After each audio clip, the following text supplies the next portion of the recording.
Hello students, today I will taught you consequence of forest. Consequence of forest that means हम देखेंगे जो deforestation है उनसे हमें क्या हानियाँ होने वाली है उनके बारे में देखेंगे। It increases the temperature and pollution level on the earth. ये अपने अर्थ पर पॉल्यूशन बढ़ाएगा और अर्थ की टेम्परेचर को इंक्रीज करेगा। It decreases the level of oxygen and increase the level of carbon dioxide. अगर डिफॉरेस्टेशन हम करेंगे तो इससे ऑक्सीजन की जो लेवल है वो डिक्रीज करेगी और कार्बन डाइऑक्साइड की जो लेवल है वो इन्वायरमेंट में बढ़ जाएगी। It reduces rainfall and fertility of the soil. जो रेनफॉल है रेनफॉल इंक्रीजेस करेगी और जो सॉइल की फर्टिलिटी है वो डिक्रीज करेगी।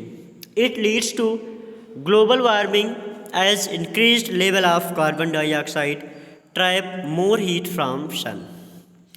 इनके अलावा ये ग्लोबल वार्मिंग को इंक्रीज करेगी और लेवल ऑफ कार्बन डाइऑक्साइड को ट्रैप करती है और सन से हीट को ज़्यादा ट्रैप करती है। It leads to draft and increased temperature disturb the water cycle and reduces rainfall. ये ड्राफ्ट को इंक्रीज करती है, टेम्परेचर बढ़ाती है, जैसे वाटर साइकिल को डिस्टर्ब करती है, जिससे रेनफॉल रिड्यूस करता है। It increases the chances of soil erosion.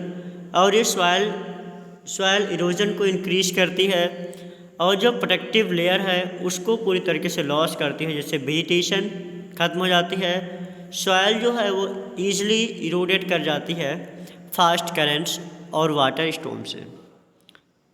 It reduces the level of groundwater because in the absence of tree cover the surface of water is reduced and thus groundwater does not get replenished। हम देखेंगे जो ground water है वो पूरी तरीके से replace नहीं हो पाता है क्योंकि ट्री कवर जो सीफेज है वो ख़त्म हो जाती है, जिससे ग्राउंड वाटर रिप्लेस नहीं हो पाता है और इसकी कमी हो जाती है। It leads to deforestation. ठीक है, डिफॉरेस्टेशन के कारण ही होता है क्योंकि जो ट्री है उसकी कमी हो जाती है, जिससे सॉइल इरोजन है वो बहुत ज़्यादा हो जाती है, जो रॉकी लेयर है वो ख़त्म हो जाती है और जो ह्यूमस की क्वांटिटीज़ है वो बहुत ही कम हो जाती है और जो फर्टाइल लैंड है वो कन्वर्टेड हो जाती है डिजर्ट्स रीजन में।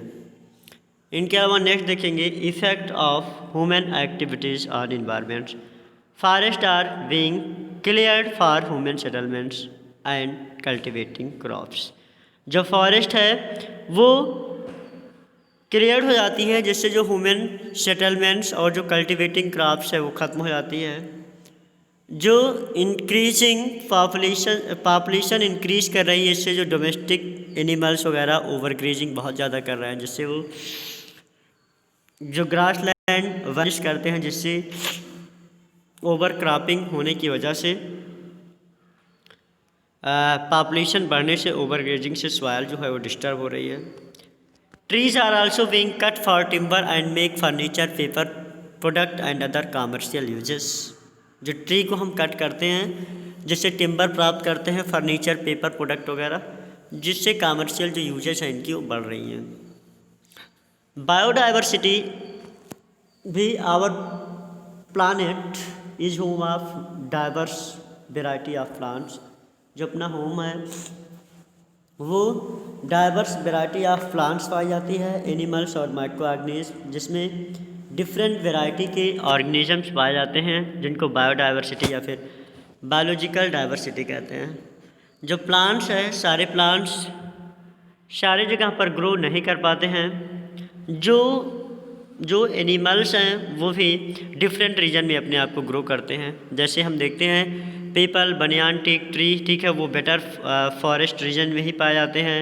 ठीक है, जबकि कुछ ऐसे प्लांट्स होते हैं जिस पर बहुत सारे एनिमल्स की हैबिटेट भी है, मंकी, एलिफेंट्स, लायन वगैरह की। ठीक है, तो ऐसे में अगर फॉरेस्ट नहीं रहेगा तो बायोडाइवर्सिटी भी अपनी पूरी तरीके से ख़त्म हो जाएगी।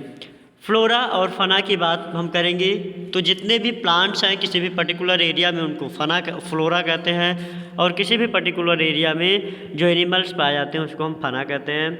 The place where particular plant और animal lives and grow is called habitat of that organism.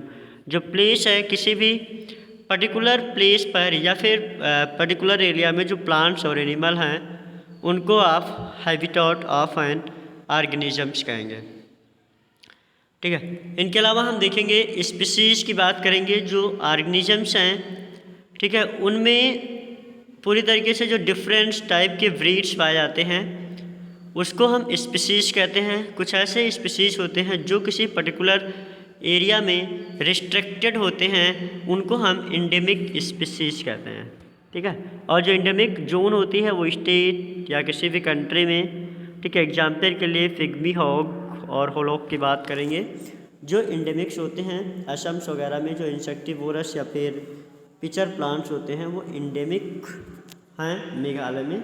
तो इस तरीके से हमने देखा कि जो पूरी तरीके से कंसिक्वेंस ऑफ फॉरेस्ट के बारे में देखा कि अगर फॉरेस्ट की अंधाधुंध पूरी तरीके से कटाई होती है तो इससे पॉल्यूशन लेवल बढ़ती है, कार्बन डाइऑक्साइड की लेवल बढ़ती है, सॉइल की फर्टिलिटी कम हो जाती है, ग्लोबल वार्मिंग हो जाता है, ड्राफ्ट आता है, रेनफॉल बहुत कम होती है, सॉइल इरोजन हो जाता है, वाटर की कमी हो जाती है, जो ग्राउंड वाटर है वो रिप्लेस नहीं हो पाता है, जिससे पानी नहीं मिल पाता लोगों को। और इस तरीके से सॉइल इरोजन अगर बहुत ज़्यादा होती है तो इससे जो लैंड है उसका डिजर्टिफिकेशन होता है, दैट मीन्स वो डिजर्ट में कन्वर्ट हो जाता है। इनके अलावा इफ़ेक्ट ऑफ ह्यूमन इन्वायरमेंट में आपने देखा कि जब फॉरेस्ट को क्लियर किया जाता है ह्यूमन सेटलमेंट करने के लिए, कल्टिवेटिंग एरिया कन्वर्ट करने के लिए, ठीक है। इनके अलावा जो पॉपुलेशन है वो पॉपुलेशन भी तेज़ी के साथ इंक्रीज होती है।